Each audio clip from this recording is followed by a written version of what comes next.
So again, welcome to beautiful Altadena. My name is Taylor Dudley, and on behalf of the UCLA Pritzker Center. Yay, Taylor!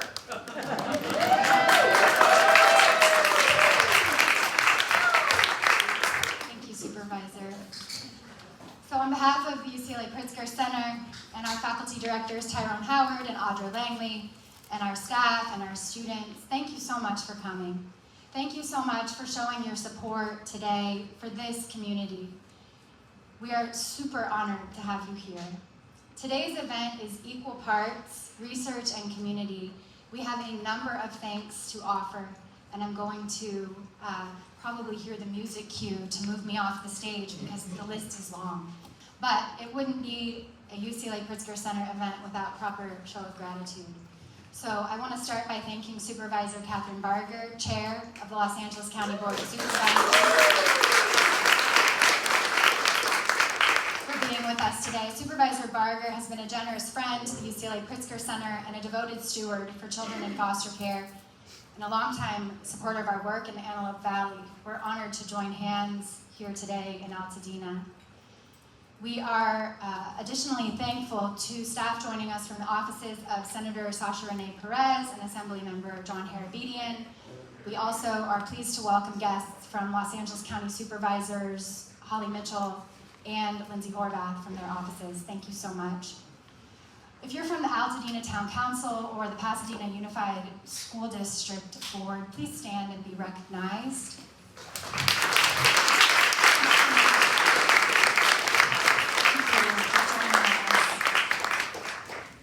We'd like to, again, welcome Director Brandon Nichols from the Department of Children and Family Services. Thank you so much, as well as Chief of Staff Lisa Mandel. Thank you both for your partnership and for your ongoing commitment to our work together.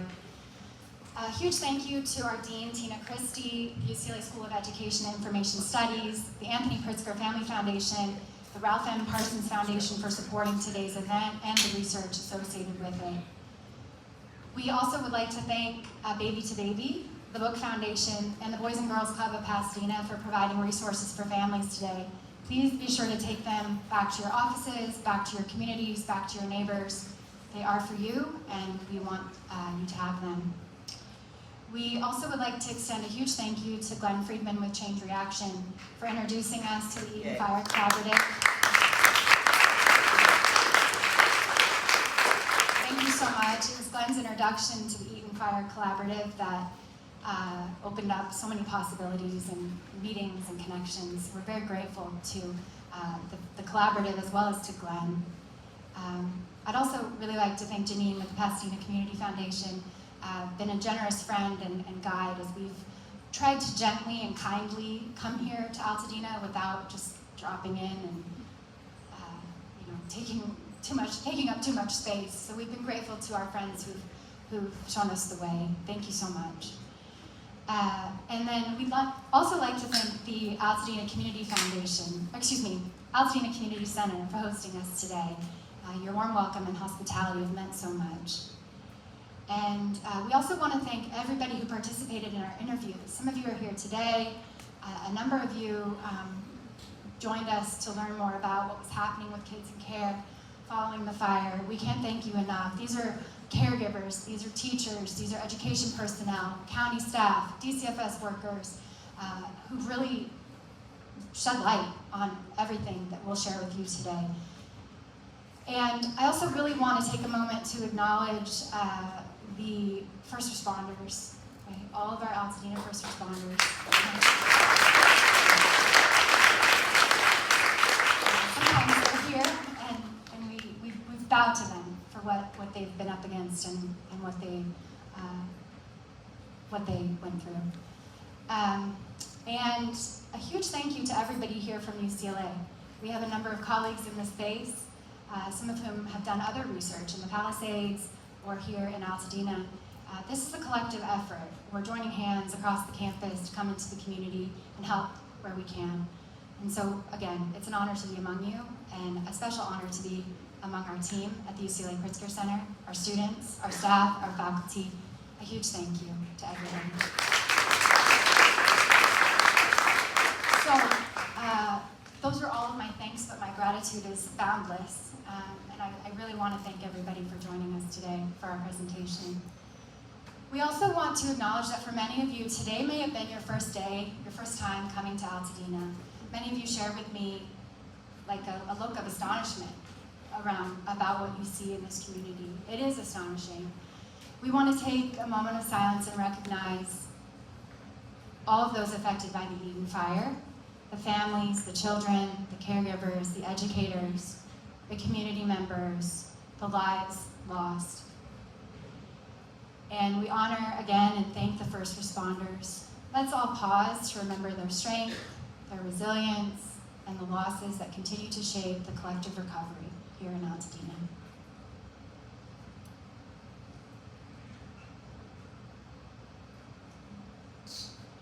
And with that, speaking of Altadena, we'd like to take a moment to honor the land that we're upon today. I'm going to turn it over to our team. Thank you so much, everyone.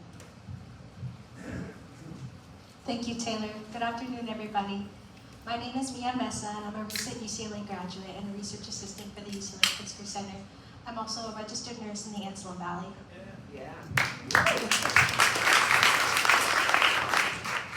Hello, everyone. My name is Valeria Morales Navarro. I'm a UCLA graduate as well and a research assistant at the UCLA Pritzker Center, and I plan to start an MSW program this fall.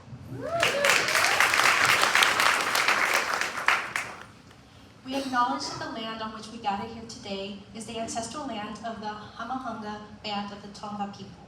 We recognize the historical and ongoing injustice that they have faced, and we honor the resilience of the Tongva people. We also acknowledge the significance of the recent land returning in Altadena to the Tongva I'm so sorry. We want to acknowledge the land on which we gather today is the ancestral land. Oh my God,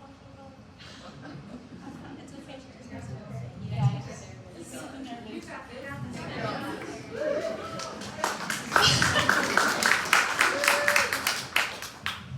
We also acknowledge the significance of the recent land return in Altadena to the Tongva Tarahapahava Conservancy.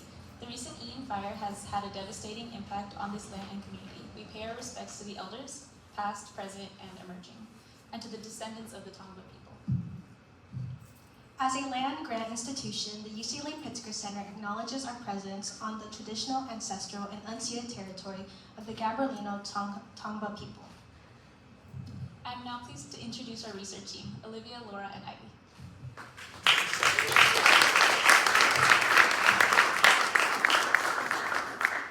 My name is Olivia Gilchrist. I'm currently a fourth-year undergrad at UCLA studying psychology and public affairs, and I plan on taking a gap year before applying to social work programs. We'll begin today with a presentation of the findings from our research study. After that, we're honored to welcome Los Angeles County Supervisor Kathryn Barger and DCFS Director Brandon Nichols, who will each share a few remarks. Following their comments, we will hold a panel discussion. Before we close, please feel free to enjoy the remaining refreshments and pick up items generously donated by Baby to Baby, the Book Foundation, and the Boys and Girls Club of Pasadena. Now, moving on to our research, our main goal was to explore how the Eaton Fire disrupted the educational trajectories of children in foster care. Following the fire, the impact on schools and education across the affected area was profound. 8 school campuses were either severely damaged or completely destroyed, requiring PUSD to close schools for about 2 to 3 weeks and disrupting learning for roughly 14,000 students. While the Eaton Fire affected thousands of students, its impact was especially severe for children and youth involved with the child welfare system and for their caregivers. Many of these young people were already navigating complex challenges before the fire. They've often experienced multiple adverse childhood experiences, such as abuse, neglect, family instability, structural racism, or exposure to violence that can shape learning, health, and emotional well-being. They also face frequent movement between homes, schools, and caregivers, creating instability that disrupts relationship with teachers and peers and makes it harder to stay engaged in school. As one staff member shared, students were not attending class for maybe 3 weeks to a month. Even online classes were not available at that time. So one, missing class and getting behind in their schoolwork. And a lot of these students, they're already behind because of just the fact that they're in foster care. Schools that were not damaged directly reopened gradually, while those that sustained more severe damage had to relocate to temporary sites in order to resume in-person instruction. Thank you, Olivia. So my name is Liévano-Karim. I'm a postdoctoral research fellow at the Pritzker Center. As we just discussed, for children and youth involved in the child welfare system, a disaster like the Eaton Fire doesn't just disrupt daily life, it magnifies the inequities and stabilities they're already facing. With that in mind and grounded in our commitment to public scholarship, our team launched a community-informed mixed method study. To make sure our work reflected community priorities, we engaged county and community leaders early in the process to help shape the focus of the research. We then conducted interviews with professionals, including staff from LACO, DCFS, and PUSD, who were directly involved in response and recovery efforts, as well as caregivers who experienced the fire firsthand.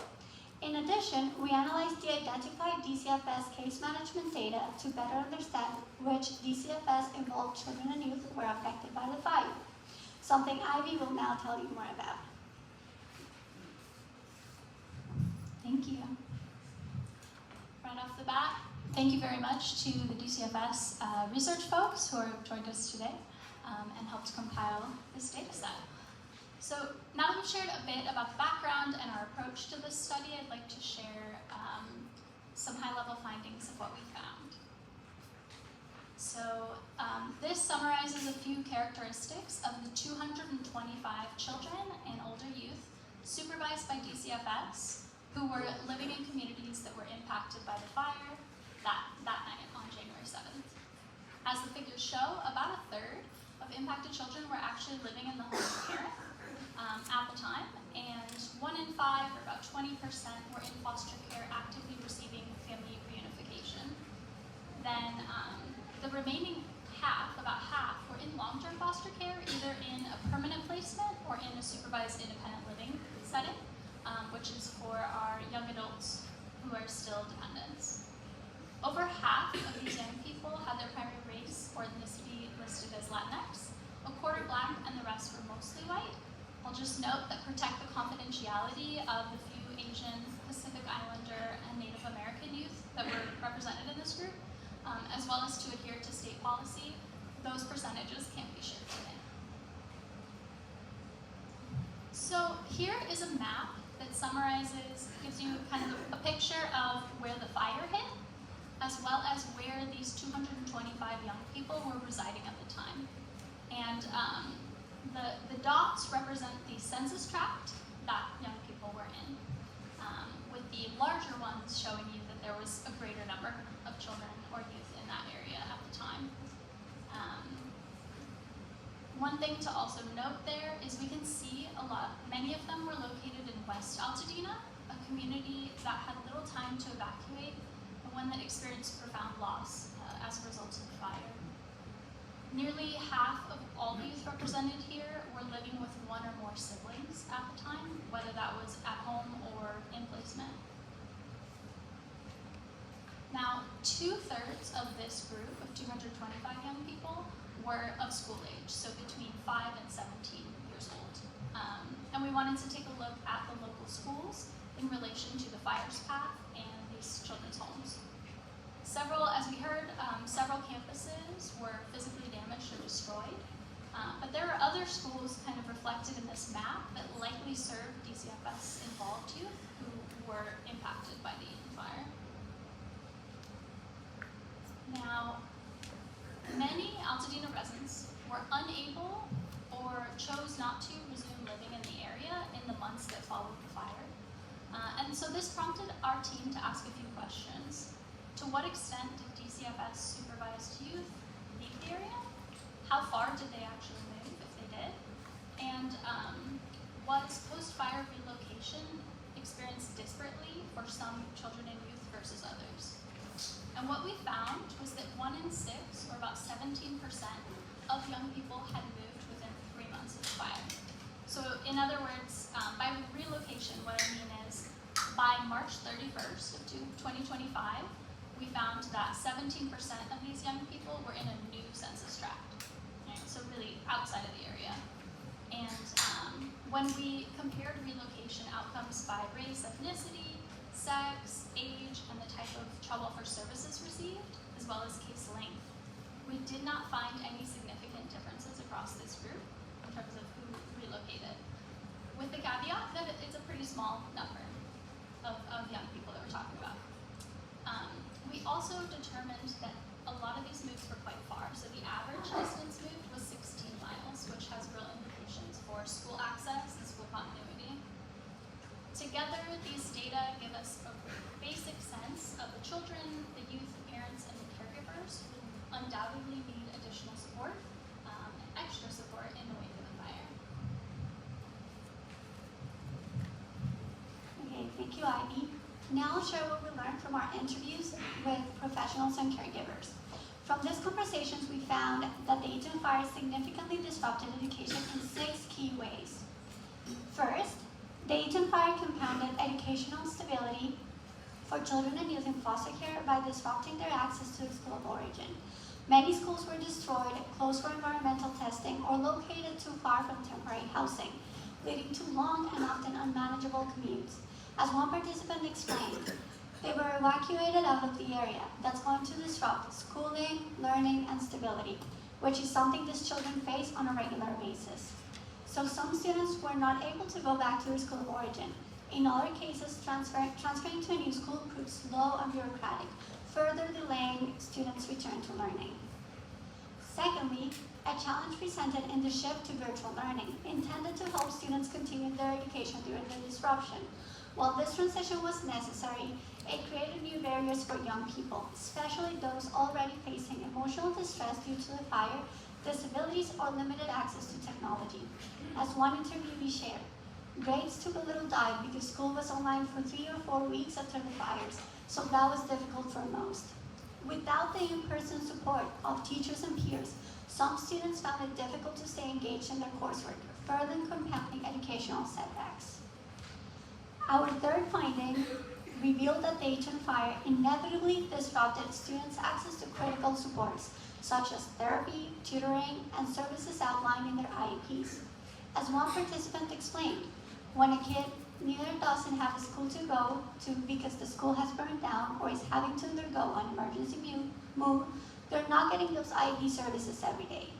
When schools closed, families were forced to relocate long distances, and providers were stretched thin. Many school-based services simply couldn't be delivered. Without the supports, students struggled even more to manage classroom stress, regulate their emotions, and keep up academically.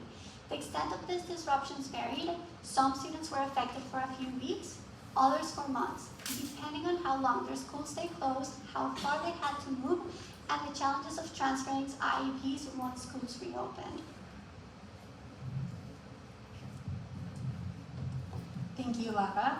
I'm now going to share 3 additional ways the fire disrupted the educational experiences of students in foster care.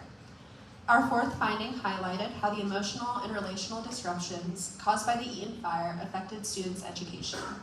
Participants shared that trauma-related distress, depression, anxiety, and emotional fatigue made it hard for many young people to focus, retain information, or stay engaged in school.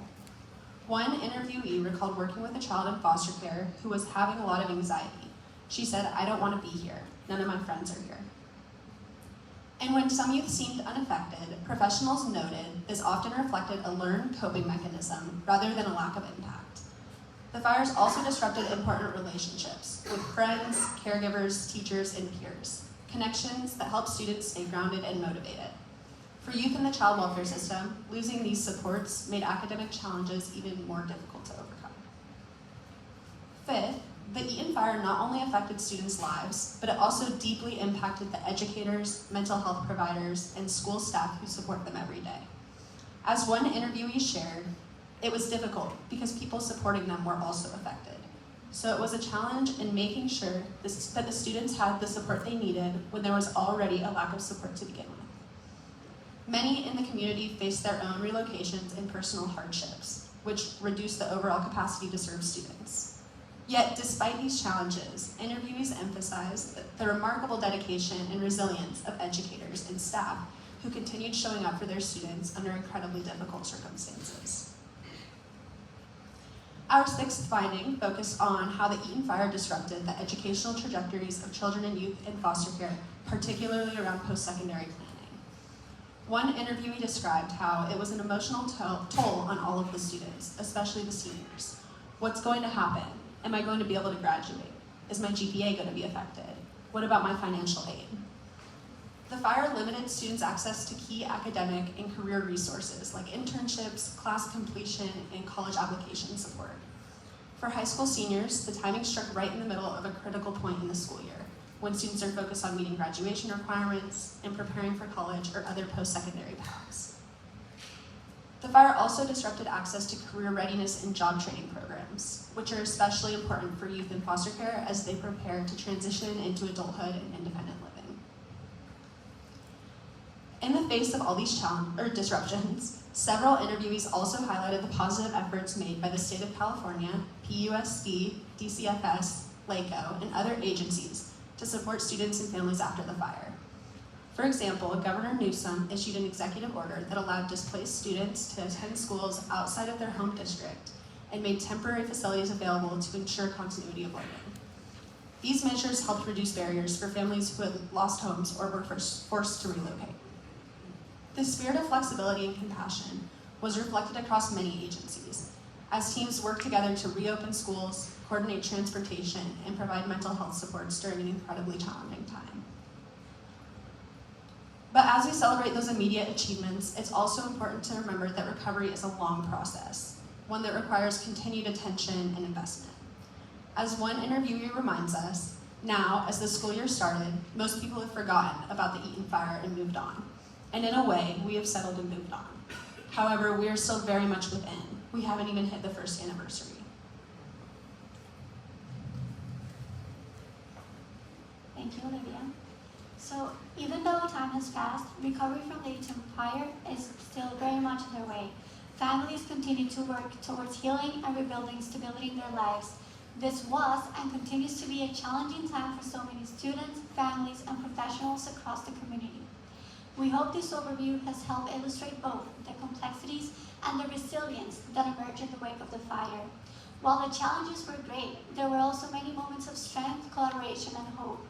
Looking ahead, sustained investment and coordination among PUSD, LACO, DCFS, and other partner agencies will be essential to ensure trauma-informed supports, educational stability, and strong cross-system collaboration. Only through continued commitment and partnership can we help these young people not just recover, but also continue to learn, heal, and thrive. With that, I'll now turn it over to Chris, who will introduce our keynote speakers. Thank you very much.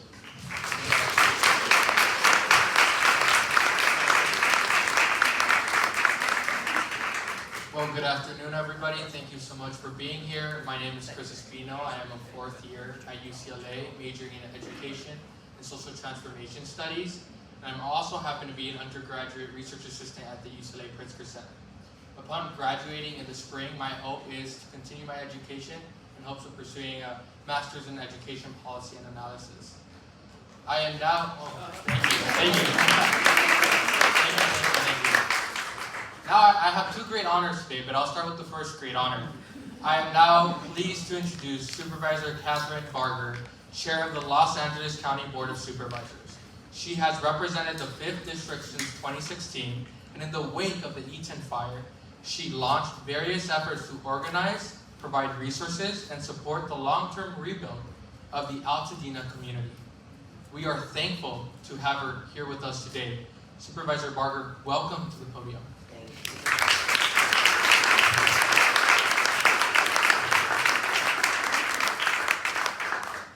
Thank you. And Taylor, I worked with Taylor before I was elected. She worked for another supervisor in children's services. So thank you for what you're doing, Taylor. And then I just want to thank my deputy, Monica Mankin, who also is an extension. I have to say that when I hear the research, I won't read what you're writing.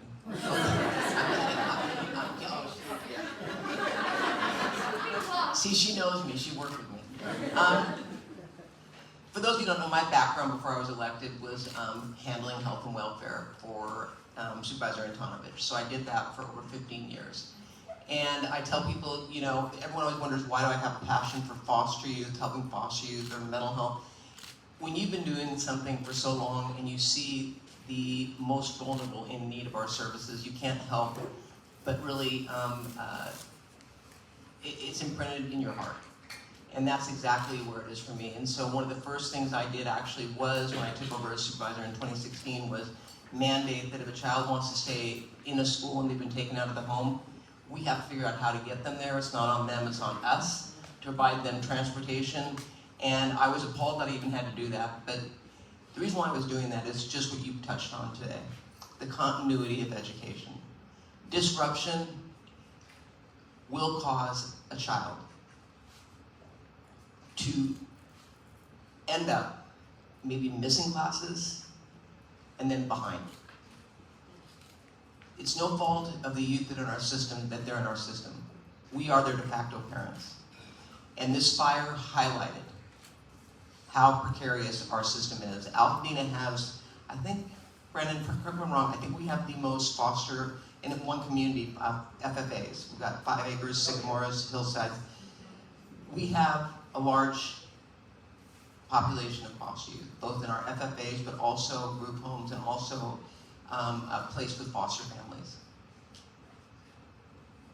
Now more than ever, the county needs to step up and make sure that we provide every resource, not only just foster youth, youth as a whole in Pasadena and Altadena.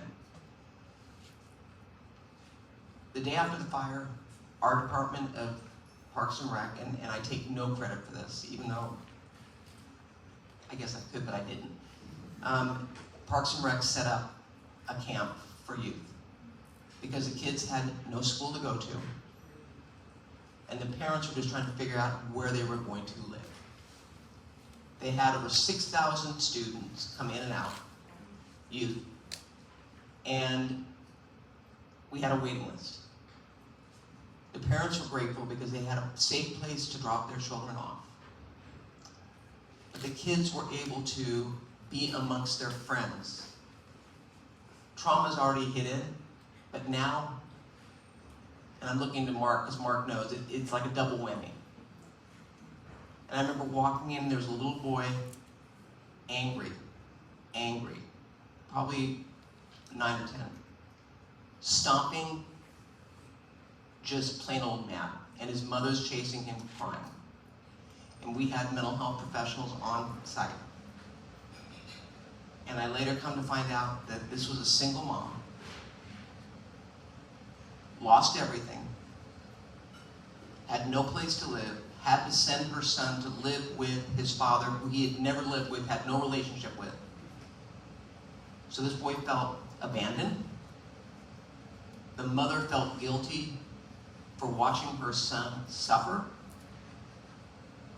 The devastation. And when we talk about our foster youth, they've already faced that. And now with the fire, they're facing it again. And I look to you with Sycamoras, the work you all do. All that to say that I take to heart your study. And my goal is to make sure that we provide the resources to the youth and make sure that we do it in a way that reflects how important they are to this community, how important they are to this county, and quite frankly, how important they are to the nation as a future generation. So I promise you that. I'm going to take a look at the study. Taylor knows where to find me. But I want to thank you all for being here. I still, when you talk about driving up here, I still gasped. This almost didn't survive, by the way. It's by luck. The sheriff's station next door almost caught on fire, as did this. Keep this community in your hearts and in your prayers. Thank you.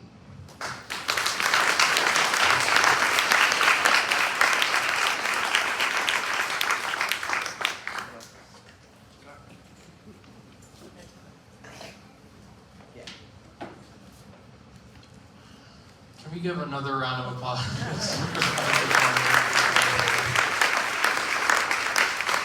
All right, I mentioned I had 2 honors, so here's my second honor. I keep my promises. I am now pleased to introduce DCFS Director Brandon Nichols. The Los Angeles County Board of Supervisors appointed Mr. Nichols Director of the Los Angeles County Department of Children and Family Services in July of 2022. Director Nichols is regarded nationally as an accomplished professional with more than 20 years of expertise in child welfare, foster care, adoptions, mental health, and law. Director Nichols, welcome to the podium.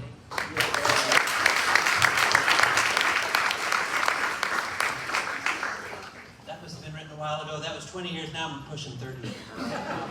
Getting old. As I stand here today, I have mixed feelings. I like contradict myself. I am happy and energized and so pleased to be here with all of you and to see how we've all come together to help the community. There are agencies here we worked with. There's my staff here that we worked with. There's community members I've talked to. Our political arm is here. Philanthropic donors are here. This is a great cohort, and I'm honored and privileged to stand here and be with you and to be part of that cohort. But at the same time, I'm just really sad.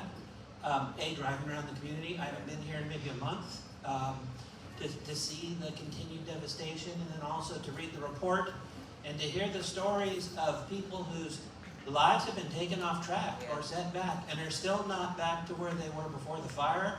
Breaks my heart.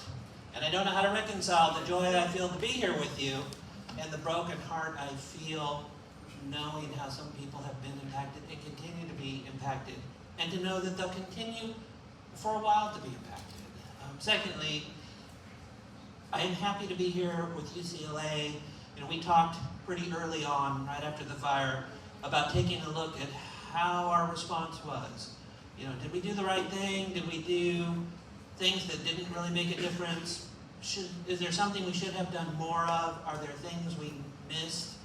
And the answer to all of that is yes. We did some stuff that really made a difference. I'm pleased to see that. We stood in an auditorium with Supervisor Barger and Change Reaction Blends here, handed out cash, and to hear the impact that just cash handout gave. And thanks to Change Reaction for opening a checkbook.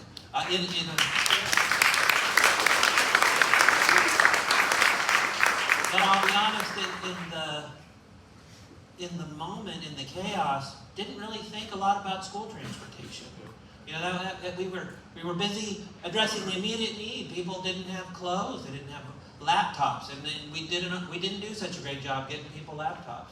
I wasn't thinking about, kids need to go to school in a month. That was an afterthought, and now I see the impact of that.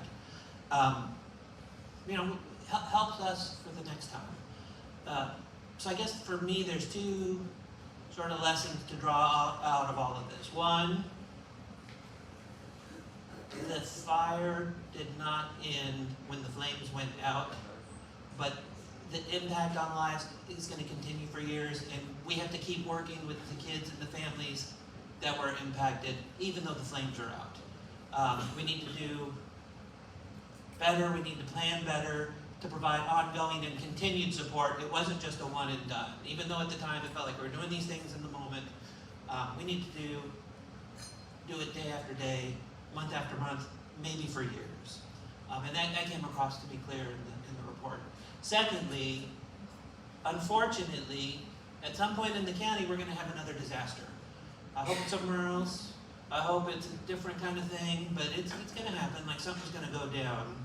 And next time, we'll have better plans, we'll have better responses. We tried. I will say there were some heroes in the department. I had staff, I had staff in their agencies, and I don't know if they're in this room, but we had staff in agencies who were helping kids first while their own houses were burning and smoking the next day. Like, they were leaving their stuff to go down because they were helping kids first. They really were heroes, but some of it we were just figuring it out and I don't want to say making it up, but just like, what's the best thing we could do right now? Next time we're going to be better prepared. Next time we're going to know what to focus on. We're going to have better relationships because we've been through one now. And those connections have been forged strong and will continue. So not only are we going to continue to work on the people impacted by this disaster, we're going to take these lessons and be better prepared. Unfortunately, when the next one happens, I hope it happens when I'm gone. But at some point we got to be ready. And unfortunately, I don't think we're out of the woods entirely. But I want to thank all of you for caring enough about the community, for caring enough about each other, for caring for kids and families, to be here and read the report. Let's continue to talk about it. Hold us accountable. If there was something we said we're going to do and we don't, call the supervisor, call me. Glenn will talk about laptops. You know, I feel bad. You know, I think if we grade ourselves, we don't get an A. We did our best, but we could do better. And so, like I said, as I sit here, I have mixed emotions about our performance, but I tell you, I'm committed to getting it right and to continue to help kids and families. So, thank you.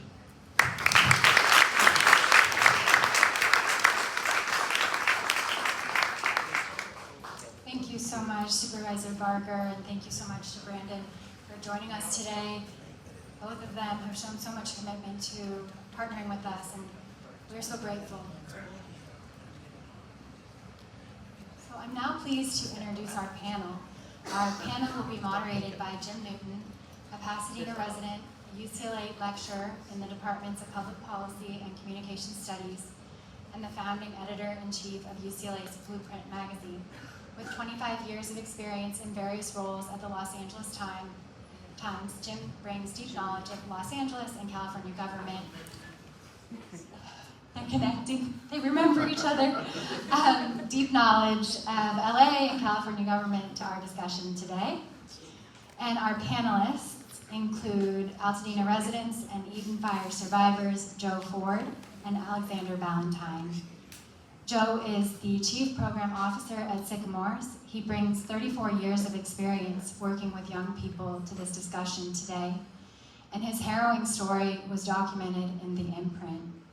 I'm grateful to my colleague Jeremy for introducing us to Joe, and incredibly moved by your presence here today. He's a true hero. Thank you, Joe. We're equally grateful to welcome Alexander. He was raised here in the Pasadena-Altadena area and is a former foster youth. Alexander is currently studying at UC Santa Barbara, where he's pursuing a degree in philosophy, but he previously studied here at Pasadena City College. Alex is featured in the Emmy Award-winning documentary Possible Selves, and he uses his platform to advocate for youth and for those displaced by the fire, which destroyed his family's home here in Altadena. Alex's story was documented in the LA Times. Let's please welcome our panelists to the stage.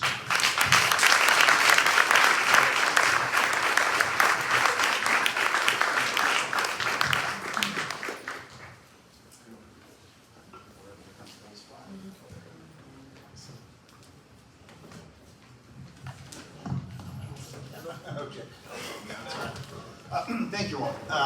It's been a pleasure. First of all, it's a pleasure to be part of this. I live nearby, and it's nice to be part of this community. It's always a pleasure to work with Taylor and to be with all of you. So thank you. I'm especially delighted to be here with two folks who you're about to meet. And having heard now from some researchers and processed some data, now we have the opportunity to hear from people who really experienced this and who really are giving so much back. And I just want to start with you, Joe. The fire hit your center over El Nino. Joe's Sycamores or El Nino is just about a mile or two from here, right? Yes. So talk for a little bit about that night, if you would, and the kind of stress that it placed on you and the kids you were looking after then. Okay. Thanks, Jim, for being here and the questions. My wife told me to write stuff down because she says I tend to talk too long. And married men, you know, your wife is always right. Happy wife, happy life. Yes, but yes, I've lived in Altadena for over 60 years. My dad bought the house in 1964, and it's, you know, I've grown up here, Boys and Girls Club of Pasadena, attending as a kid, working there undergrad, after undergrad, and a director and a board, eventually a board member there, before switching over to work with foster youth. First at 5 Acres, which is in Altadena, and then also at Sycamores, which where we do like amazing work in keeping youth and families together and bringing them back together. And but on the night of the fire, we got a notice at 3:15. My wife and I, we went, this is 3 a.m., went to the Sycamores to evacuate the youth with 3 other staff. And we just figured we would return afterwards and get all our belongings and everything. But by the time we got back, both sides of the streets were on fire. And we, we lost everything. But those youth, to your question, they come first. And it's not like people refer to us as being hero or something like that. No, this is just what any of us do, and we all come together to help our youth as needed. And so, but our youth, these are teenage boys, 11 to 18 years old, and they have already been through a lot of trauma. But when they saw the ambers flying in the wind, and they realized they had to, we had to evacuate, all of that bravado that they have kind of went out the window. And they weren't so tough, and it started to manifest itself in, anxiety. Some of them had, instant effects. Some of them had prolonged impact, and others are still impacted today. And we've gotten some of those youth back home to permanency, to their families, but they're still dealing with the residual trauma of that night, having to leave. We evacuated them to our headquarters in Highland Park, and as far as schools were closed, but the teachers, the social workers, Brandon, your staff, called us, called our CEO, Debbie Manners, asked her, asked myself, what do you guys need? What can we do? And so everybody coming to support really made a huge difference in us being able to pivot. The teachers, they lost homes, and yet they were still responding and saying, okay, we don't have remote learning up yet. It's going to take us a while to do it, so we're daily calls to teachers, and they're responding with, here's what homework they can do. We're emailing back and forth, just making sure that they don't fall off track with their education. So was she right? I talked too long. I want to ask you one more, though, so you haven't had a chance to talk too long. You obviously deal with a lot of trauma, a lot of kids with a lot of trauma. This is a very different kind of trauma than I suspect mostly what you see, but I'm curious from your perspective, do kids get better at dealing with trauma, or is trauma cumulative and it takes an even greater toll? How does this particular traumatic episode factor into young people who've already undergone so much? It's interesting. I say think of it as they're going to always have to deal with it. They just get better at dealing with it if they get the right supports. And so even myself, okay, we lost everything. So my lens from that trauma is looking through having lost everything and how, we're working towards getting it back. Our youth are resilient, and they will respond if you have the right supports in place. And we've, working with our therapists, they were able to deal with those, the trauma. Some of the youth are able to retell the story. That's cathartic for them and healing. But it's not something that's gonna, flip like a light switch, we're done. You just get better at dealing with it. And Altadena is a resilient community. Thank you.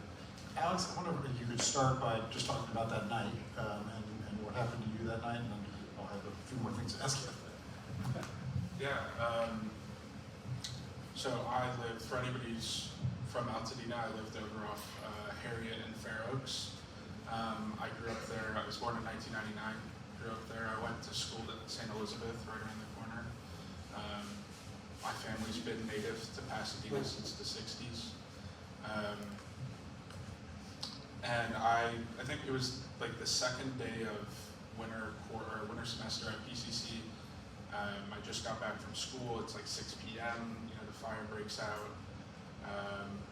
And having been around Altadena, since I was a little kid, we've lived through fires before, and most of the time the fire goes up into the mountains, and it's no big deal.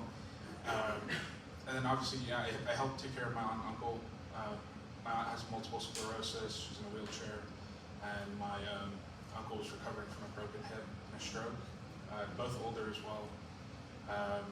So they didn't want to leave unless we absolutely had to, which was just like, notification going out saying that it was mandatory we evacuate.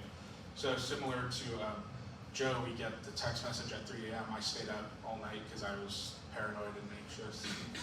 I get my aunt in a wheelchair and get her up the driveway, and at this point the fire is so close that the smoke covers everything in the air and you can't even see the flames anymore, which was really scary. My car actually even still has burn marks on the side of it where paint is melted and panels are warped.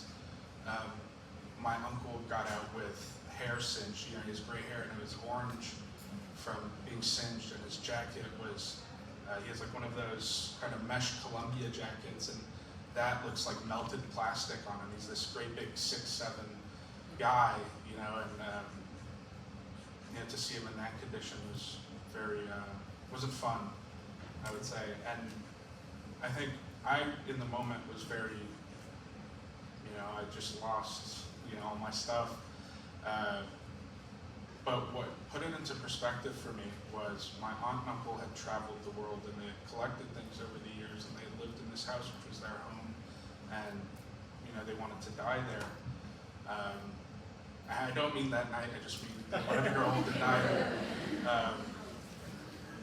I had lost everything, but I have a life ahead of me, and I thought about them. They lost everything, and they don't have a life ahead of them. They will not travel the world again.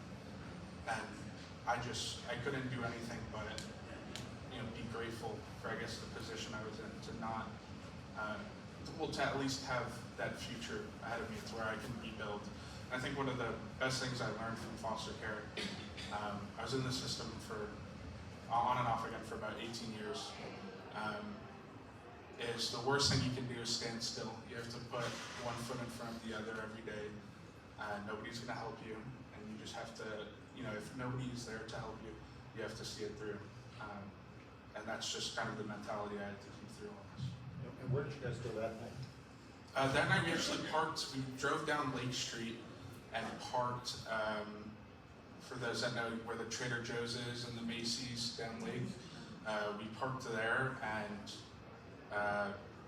my aunt slept in the car, and we just kind of bided our time. I think the 210 was shut down for a portion of the morning, or maybe it was the 5 or whatever, but we ended up in Santa Clarita the next day. I was up for probably 2 days straight, and I just remember every time I had to sneeze or blow my nose, I was blowing out ash. Like I would just look at my tissue and it'd be covered in ash, which was just like a reminder, even though I'm not in Altadena anymore, like, all this did happen and it was real.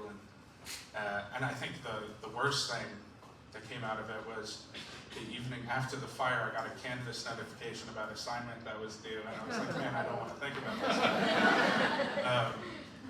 But all of my teachers were, very kind, and they said, we don't care when you do the work, as long as you turn it in before the semester's over, we'll give you full credit. Yeah, and I held through. Obviously, I'm at UCSB now. I did a study this morning, and I drove straight down here. It was about a two-hour drive. But yeah. First of all, I'm sure I speak for everyone here when we say congratulations on being at UCSB, and hope you really enjoy your time. I found a quote of yours, you'll recall this, from the LA Times not long after the fire. Let me just read what you said, and I'd love to get you to think back on that now. You said, quote, "This isn't the first time I've had nothing. When I was 18, I was homeless, walking around with a Lowe's box filled with my stuff. Compared to that, this has felt much easier, really. This feels like a softer landing, because at least now I have family." It's now been almost a year. As you look on it now, what do you think about the landing and where you are now? Yeah, I think I maintain the same thought. When I was 18, I was homeless. my foster parents had packed all my stuff up in black trash bags and kind of just told me to figure it out, and that's what I had to do. And I think that was harder because I really had nobody. I was estranged from my biological family at that point. I didn't reconnect with them until my grandmother passed away, which was around 2021, 2022. And I mean, it was, even though I didn't lose everything in the same way, having nobody there is like, when you're really on your own and supporting yourself, that's a million times more difficult, I think. Just having my biological family there with me, and just that sense of like, we're gonna get through it together. I think that is kind of what kept me through. And it, it's very easy to get lost in everything that's going on and to think, that you don't have a purpose. But I think having my family there kind of like grounded me in the situation. We're about out of time. Let me just ask each of you the same question to conclude with, which is, from either your institutional or your personal perspective, or your own experiences in the foster care system, if you could, we've got a lot of public agencies represented here today, if there's something that these agencies, is there something that these agencies or these individuals could be doing to make this better from your perspective? If you could ask for one thing and get it, what would that look like? Wow, only one. All right. Well, first I couldn't start answering that question without thanking the folks already that have helped. Boys and Girls Club reached out, had Magic Johnson come down, and we got a chance to meet and talk with him. And I can't look at you, Lisa, I'll say that made me emotional. But so many people stepped up to help us, and so many different organizations. And when you're used to helping others, it's hard to accept help. So people would say, hey, Joe, what you need? Oh, good, I got it. But yet, I don't got it. I don't got it. And we stayed at the group home for 3 weeks in an empty cottage, my wife and I. So it gave me another look. Like, I've decades of experience working with youth in foster care. And it's a paycheck when we see folks like Alex be successful like that. And so just staying there is reminded me of how their needs are. And their needs are not going to be over anytime soon. They're going to be ongoing. And so they need continued support. Our youth in the foster care system, they likely don't have a lot of supports anywhere else. So if I could ask for one thing, it would be support for foster youth. And us as a community coming around them and being their family support system. Cannot replace them as their family, because nobody can replace our family, but we can surround them and we can provide support to them, not just up to 18, but past that. Alex, I don't know how old you are, but I know we have a program for 18 to 25-year-olds, 140 scattered site apartment beds for kids emancipated from the foster care system. That's not close to enough. So we need support for them. Yeah, I turned 26 in a month, so Getting quick. Yeah. Yeah. Well, I think I've been out of care for about 3 years. During COVID, they kept extending care by, I think it was like 6 months. So instead of emancipating at 21, I emancipated right before my 22nd birthday. I think the consensus for transition age youth especially was kind of like, you meet so many people who are part of so many different programs and you only meet them once. And these things start to become like you view it almost as if it's like a photo op for the people working these programs, because there's no lasting adult connection, and that's what I advocate for the most. And I think one of the things that they mentioned I was in a documentary. The director of that documentary, Sean, he has been in my life since I was 14, and he has maintained that relationship, regardless of any of the dumb things I had done. And I think that is the most important part. So many youth start to kind of turn off from the system, and it's because they come across all these people who they only meet once, or that they don't feel actually care for them. But then you come across people like Joe, or you come across people who are heavily invested in the lives of foster youth, and those are the people that make a real change and kind of give you hope for what the system has ahead. So I think the one thing I would want to see different is just more lasting connections and more meaningful connections for youth.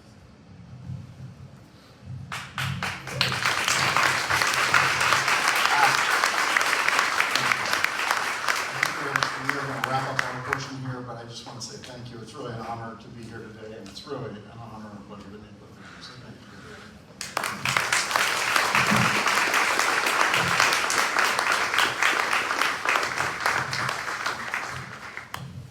Let's give our panel a round of applause. Thank you. Heartfelt, endless thanks. We know that for everyone coming here today, whether this is your home or the first time that you've ever been to Altadena, that this might have been shocking to you to see what happened to this community. It may have been shocking to hear the findings or hear from our panelists. But what we also know is that we can come together going forward, and that's our commitment at the UCLA Pritzker Center. We want to join hands with everybody here in this room to continue to make these commitments to children in foster care, to the families that live in Altadena, so that we don't see more children enter care because of this. So today's the beginning of a conversation. This is not the end. We're not putting the brief on your chair and walking away. We want this to be the start of a conversation.